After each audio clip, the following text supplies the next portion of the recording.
अस्सलाम वालेकुम व्यूअर्स, आप देख रहे हो मेरा YouTube channel M Bilal academy.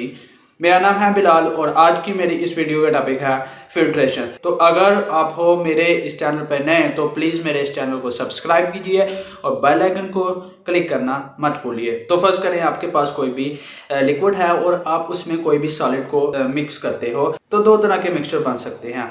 एक है होमोजीनियस और एक है हेट्रोजीनियस। होमोजीनियस से मुराद है कि सेम फेज वाला, यानी कि जिसका एक ही फेज हो। मिसाल के तौर पर अगर आप वाटर में नमक को ऐड करते हो यानी कि NaCl को, तो उससे आपका जो मिक्सचर बनता है उसका एक ही फेस होता है, क्योंकि नमक तो वाटर में डिजॉल्व हो जाता है और सिर्फ लिक्विड का लिक्विड रह जाता है कुछ इस तरह से, और इसमें नमक की कोई भी सस्पेंशन बाकी नहीं रहती। जबकि अगर मैं बात करूं हेट्रोजीनियस की, हेट्रोजीनियस से मुराद है यानी कि डिफरेंट फेजेस वाला। डिफरेंट फेजेस मसलन आप अगर चाक को वाटर में डिजॉल्व करते हो तो वाटर चाक में डिजॉल्व नहीं होता, तो चाक के जो पार्टिकल्स होते हैं वो वाटर में सस्पेंड करेंगे। तो इस तरह के मिक्सचर में दो किस्म की फेजेस प्रेजेंट होंगी। एक होंगे सॉलिड की जो कि सस्पेंडेड चाक पार्टिकल्स हैं, और दूसरी है लिक्विड की जो कि वाटर है। तो होमोजेनियस जो होते हैं मिक्सचर्स, अगर आपने उसमें से सॉलिड को लिक्विड से अलग करना है तो उसके लिए आपको तीन तरह की टेक्निक्स को इस्तेमाल करते हो। एक है इवेपोरेशन, दूसरी है डिस्टिलेशन और तीसरी है सेंट्रीफ्यूगेशन। जबकि अगर मैं बात करूं हेट्रोजीनियस की, तो उसमें अगर आपने अलग करना है सॉलिड्स को लिक्विड से जो कि इनसॉल्युबल थे, तो उसके लिए आप दो तरह की टेक्निक्स को इस्तेमाल कर सकते हो। एक है सेडिमेंटेशन और दूसरी है फिल्ट्रेशन। तो फिल्ट्रेशन एक ऐसा प्रोसेस है जो कि इस्तेमाल होता है इनसॉल्युबल पार्टिकल्स को लिक्विड से अलग करने के लिए। मिसाल के तौर पर अगर आपके पास कोई चाक है तो आपने उसको वाटर में मिक्स किया हुआ है, तो अगर आप वाटर और चाक को अलग करना चाहते हो तो उसके लिए फिल्ट्रेशन का प्रोसेस इस्तेमाल करोगे। अगर आपने चाक को वाटर से अलग करना है तो आप क्या करोगे, आपको एक फिल्टर मीडिया की जरूरत पड़ेगी कि जिसको यूज करके आप उन दोनों को अलग करोगे। यानी कि इस केस में फिल्टर पेपर को अगर मैं यूज करूं चाक को वाटर से अलग करने के लिए, तो फिल्टर पेपर में छोटे छोटे पोर्स होते हैं। जो पोर्स होते हैं वो वाटर को तो पास होने देते हैं, लेकिन जो चाक के पार्टिकल्स होते हैं वो जरा बड़े साइज के होते हैं, तो वो उन पोर्स से यानी कि सुराहों में से पास नहीं कर पाते और वाटर गुजर जाएगा और चाक है वो नहीं गुजर पाएगा। तो इस तरह हमने उन दोनों को अलग अलग कर लेना होता है। तो फिल्ट्रेशन हम कई तरह की फिल्टर मीडिया से परफॉर्म करते हैं, जैसा कि फिल्टर वूल हो गया, फिल्टर पेपर हो गया, स्पॉन्जेस होगी, gravel, ceramic media, coral sand, इन सब चीजों को यूज करके हम फिल्ट्रेशन कर सकते हैं। तो इन सारे फिल्टर मीडिया में से आप कौन सा फिल्टर मीडिया इस्तेमाल करोगे? आपके जो प्रेसिपिटेट्स होते हैं, प्रेसिपिटेट यानी कि आपका एक मिक्सचर है और उसमें जो इनसॉल्युबल सॉलिड था, यानी कि वाटर में जो इनसॉल्युबल चाक था, इनसॉल्युबल पार्टिकल्स को मैं प्रेसिपिटेट कहूंगा।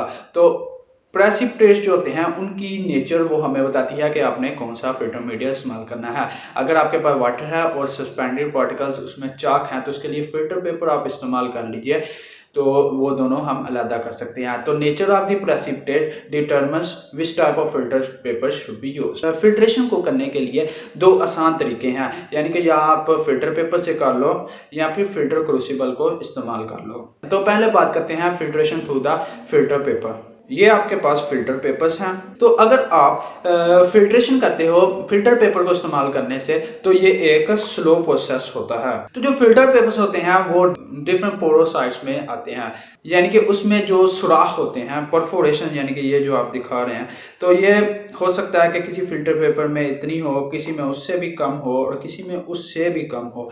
तो ये डिफरेंट साइजेस में, डिफरेंट पोर्स में आपके फिल्टर पेपर्स मौजूद होते हैं। तो आपने कौन सा पोर साइज, बड़े सुराख वाला फिल्टर पेपर इस्तेमाल करना है, छोटे सुराख वाला करना है कि उससे छोटे वाला करना है, तो ये बात आपको किस तरह पता चलेगा कि आपने कौन सा पोर साइज वाला फिल्टर पेपर इस्तेमाल करना है? तो इस बात का पता आपको प्रेसिपिटेट से पता चलता है कि आपके प्रेसिपिटेट यानी कि इनसॉल्युबल जो पार्टिकल्स हैं आपके मिक्सचर में उसका साइज क्या है। तो उसके साइज के हिसाब से हम फिल्टर पेपर के पोर साइज का तयन करते हैं। तो आप जो फिल्टर पेपर इस्तेमाल कर रहे हो तो वो इतना बड़ा होना चाहिए कि जब आप फिल्ट्रेशन को कंप्लीट कर लो, जब आपकी फिल्ट्रेशन एंड हो जाए, तो वो प्रेसिपिटेट से यानी कि इनसॉल्युबल पार्टिकल से या तो आधा बड़ा हो या एक चौथाई बड़ा हो। फॉर एग्जांपल, मिसाल के तौर पर अगर आपके पास ये एक फिल्टर पेपर है और इससे आपने फिल्ट्रेशन की, तो इस पे फीड एंटर हुई और यहाँ से फिल्ट्रेट नीचे चला गया, यानी कि जो लिक्विड था वो नीचे चला गया और जो आपके प्रेसिपिटेट है वो ऊपर ही रह गए। तो आपने इसका साइज क्या रखना है, आपका जो फिल्टर पेपर है वो इतना बड़ा होना चाहिए कि जब आप फिल्ट्रेशन कर लो, खत्म हो जाए जब आपकी फिल्ट्रेशन, तो ये जो आपका फिल्टर पेपर है वो या तो आधा बड़ा हो या एक चौथाई बड़ा हो। आधे से मुराद ये है कि इतना बड़ा हो जाए या फिर एक चौथाई यानी कि इतना इतना हिस्सा बड़ा हो। फिल्ट्रेशन के लिए अगर लैब में आप ज़्यादातर फनल को इस्तेमाल करते हो, तो फनल जो आपका होगा उसका जो बाहरी किनारा है वो फिल्टर के दायरे से 1 या 2 सेंटीमीटर बड़ा होना चाहिए। आपके पास ये एक फनल है, उसमें आप मिक्सचर ऐड कर रहे हो। फनल के अंदरूनी हिस्से पे आपने एक फिल्टर पेपर को यूज़ किया हुआ है। तो जब ये मिक्सचर यहाँ पे फिल्टर पेपर के ऊपर आता है तो लिक्विड जो है वो नीचे चला जाता है और जो सॉलिड्स पार्टिकल्स होते हैं तो वो फिल्टर पेपर के ऊपर ही रह जाते हैं। फॉर एग्जांपल, ये आपका एक फनल है और उसमें आपने एक फिल्टर पेपर को इस्तेमाल किया हुआ है। ये एक फिल्टर पेपर आपने लगा दिया। इस लाइन का मतलब ये है कि ये जो फिल्टर पेपर का बाहरी किनारा है वो फनल के ऊपर वाले किनारे से 1 या 2 सेंटीमीटर के फासले पे होना चाहिए, यानी कि ये जो फासला है ये 1 या 2 सेंटीमीटर का होना चाहिए। फनल का जो ऊपर वाला टिप है और जो फिल्टर पेपर का जो लास्ट टिप है उसके दरमियान का जो फासला हो वो 1 या 2 सेंटीमीटर होना चाहिए। अगर आपने फिल्ट्रेशन के प्रोसेस को कंटिन्यूसली और स्मूथली चलाना है, यानी कि वो चलता ही जाए, उसमें कोई भी रुकावट ना आए, तो उसके लिए जो फनल का स्टेम है, ये आप अगर फनल मान लीजिए तो ये चीज जो होगी ये उसका स्टेम होगा। तो फनल का जो स्टेम है वो लिक्विड से बड़ा होना चाहिए, वो लिक्विड से खाली नहीं होना चाहिए। As long as there is liquid in the conical portion, ये आपका कोनिकल पोर्शन है। जब तक कोनिकल पोर्शन में लिक्विड मौजूद रहेगा तो आपके स्टेम में भी लिक्विड का मौजूद होना लाजमी है। अगर आपने अपने फिल्ट्रेशन के प्रोसेस को कंटिन्यूसली बगैर किसी रुकावट के चलाना है। मान लीजिए कि ये आपका एक फनल है, ठीक है, और ये आप मान लीजिए कि आपका बीकर है। तो आपका जो फनल है उसका जो स्टेम है, ये स्टेम है, तो वो इतना बड़ा होना चाहिए कि उसकी जो टिप है, ये लास्ट हिस्सा ये इसका टिप कहलाएगा, फनल की टिप है वो बीकर में आ सके और वो बीकर की एक साइड के साथ लगी हुई हो। यानी कि ये ना हो कि आप दरमियान में यहाँ पे स्टेम को रखते हैं, ये एक गलत बात है। उस स्टेम को आपको बीकर की साइड के साथ ही लगाना होगा। ये आप इसलिए करते हो कि आप स्प्लैशिंग से बच सको। स्प्लैशिंग ये है कि अगर आप ये इसको एक सरफेस समझ लीजिए और ऊपर से वाटर गिरा है, तो वाटर यहाँ पे गिरने के बाद ऐसे ऊपर को उछले तो उसको स्प्लैशिंग कहते हैं। मटेरियल के ज़ाया होने का खदशा होता है स्प्लैशिंग की वजह से, तो हम इसलिए स्प्लैशिंग से बचना चाहते हैं। फोल्डिंग ऑफ फिल्टर पेपर, तो आप फिल्टर पेपर को कैसे फोल्ड करते हैं ये मैं आपको बताता हूँ। और जो फिल्टर पेपर के साथ जो आपकी फिल्ट्रेशन होती है उसका जो रेट होता है वो कम होता है, यानी कि ये स्लो प्रोसेस होता है। फिल्टर पेपर के जरिए आपकी जो फिल्ट्रेशन होती है वो इतनी तेज़ी से नहीं होगी।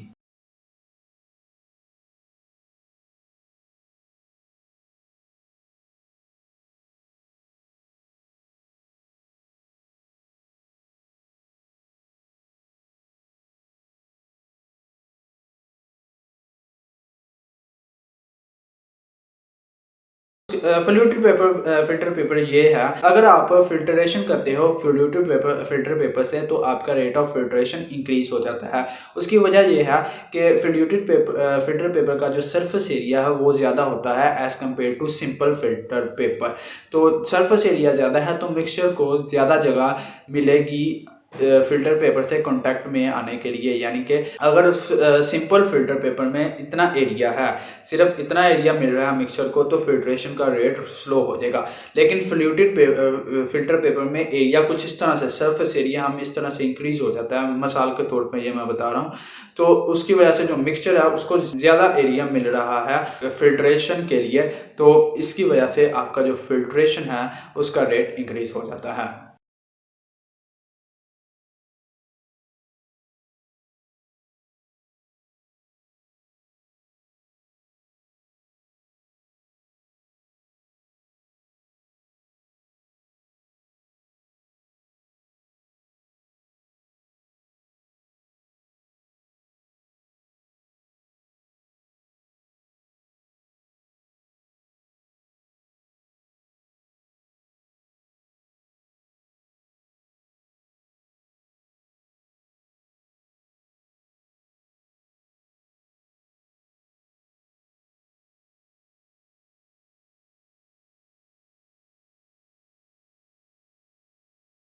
तो फिल्ट्रेशन को फिल्टर पेपर से करने की बजाय आप क्रूसिबल के जरिए भी कर सकते हो। तो दो तरह के क्रूसिबल्स को हम ज़्यादातर इस्तेमाल करते हैं। तो पहला है गूज क्रूसिबल और दूसरा है सिंटर ग्लास क्रूसिबल। तो गूज क्रूसिबल कुछ इस तरह से होती है, जो पोर्सलेन की बनी हुई होती है और इसमें जो एंड पे जो बॉटम है उसमें आपका परफोरेशन यानी कि सुराख होते हैं और इन सुराखों को हम या तो फिल्टर पेपर से या पेपर पल्प से ढक देते हैं, उससे डांप देते हैं ताकि फिल्ट्रेशन करवा सकें। तो अगर आपने गूज क्रूसिबल को इस्तेमाल करते हुए रेट ऑफ फिल्ट्रेशन को इंक्रीज करना है तो आपको गूज क्रूसिबल को सक्शन फिल्टरिंग अपरेटस के ऊपर इस्तेमाल करना होगा। तो ये आपका गूज क्रूसिबल है और ये आपका सक्शन फिल्टरिंग अपरेटस है। तो सक्शन फिल्टरिंग अपरेटस में आप वैक्यूम को क्रिएट करते हो। वैक्यूम यानी कि यहाँ पे जो एयर प्रेजेंट होगी इस जगह पे, तो इस एयर को आप यहाँ से सक करते हो, बाहर निकालते हो। तो यहाँ पे जो प्रेशर है इस फ्लास्क में वो कम हो जाएगा। जब यहाँ पे जो प्रेशर कम हो जाएगा तो ऊपर से जो मिक्सचर आना है लिक्विड का, तो उस पर एक ग्रेविटी भी पुल लगा रही होगी और दूसरा जो पुल होगा उस पर प्रेशर के ग्रेडियंट की वजह से भी होगा, क्योंकि प्रेशर जो होगा वो कम हो गया होगा क्योंकि एयर को हमने बाहर सक कर लिया है और वहां पे वैक्यूम क्रिएट हो गया है। Pressure less than the atmospheric pressure यानी कि 1 atm से अगर आपका प्रेशर कम हो तो उसको वैक्यूम प्रेशर कहते हैं।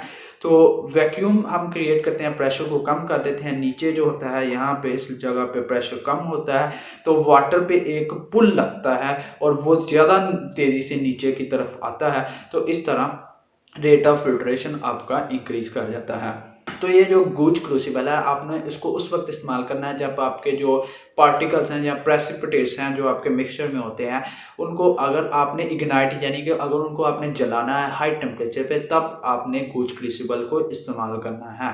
तो फिर गूज क्रूसिबल का एक फ़ायदा ये भी है कि अगर आप डील कर रहे हो कंसनट्रेटेड HCl सोल्यूशन से या फिर KMnO4 सोल्यूशन से, तो इनका ये नुकसान है कि जब आप फिल्टर पेपर को यूज़ करते हुए इनकी फिल्ट्रेशन करते हो तो ऐसा पॉसिबल होता है कि ये जो सॉल्यूशंस हैं ये फिल्टर पेपर से रिएक्ट कर जाते हैं और आपकी जो फिल्ट्रेशन है वो ख़राब हो जाती है। वो सही तरह से आपकी फिल्ट्रेशन परफॉर्म नहीं हो पाती क्योंकि रिएक्शन इन्वॉल्व हो रहा है, तो आप सही तरह से सेपरेशन नहीं कर पाते।